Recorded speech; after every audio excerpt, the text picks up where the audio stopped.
अंधेरी सुरंग का रहस्य। रात के 10 बज चुके थे। गांव के बाहर एक सुनसान सड़क पर मैं अपनी गाड़ी में अकेला बैठा था। बारिश तेज हो रही थी और हवा एक भयानक चीख के साथ खिड़कियों से टकरा रही थी।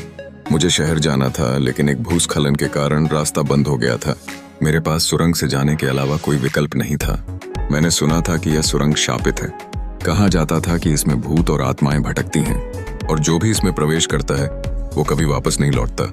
लेकिन मेरे पास कोई और रास्ता नहीं था। मैंने अपनी गाड़ी को स्टार्ट किया और सुरंग में प्रवेश किया। सुरंग अंधेरी और ठंडी थी, दीवारों पर नमी थी और हर तरफ सन्नाटा छाया हुआ था। मेरी गाड़ी की हेडलाइट्स ने मुश्किल से कुछ दूरी तक ही रास्ता दिखाया। जैसे ही मैं सुरंग के बीच पहुंचा, अचानक मेरी गाड़ी की बत्तियां टिमटिमाने लगीं और फिर बुझ गईं। मैं पूरी तरह से अंधेरे में था। मेरा दिल धड़कने लगा। मुझे एहसास हुआ कि मैं सचमुच फंस गया हूँ। अचानक मैंने एक आहट सुनी। ऐसा लगा जैसे कोई मेरी गाड़ी के आसपास घूम रहा है। फिर एक ठंडी हवा का झोंका मेरे चेहरे पर लगा। मैंने एक धीमी खौफनाक फुसफुसाहट सुनी, जैसे कोई मेरे कानों में कुछ कह रहा हो। मैं डर से जम गया। मैंने अपनी आंखों से अंधेरे में देखने की कोशिश की, लेकिन कुछ नहीं दिखा। फिर मैंने एक परछाई देखी जो धीरे धीरे मेरी गाड़ी की तरफ बढ़ रही थी।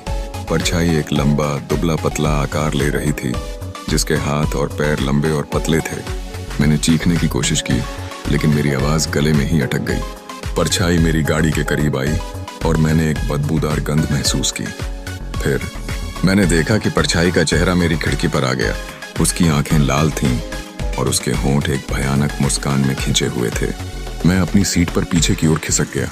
परछाई ने मेरी खिड़की पर हाथ रखा और मैंने देखा कि उसकी उंगलियां लंबी और नुकीली थीं, जैसे कि वो लोहे की बनी हो। फिर अचानक मेरी गाड़ी की बत्तियां फिर से जल गईं। परछाई गायब हो गई।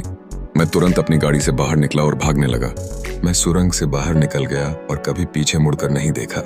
आज भी जब मैं उस सुरंग के बारे में सोचता हूँ तो मेरे रोंगटे खड़े हो जाते हैं।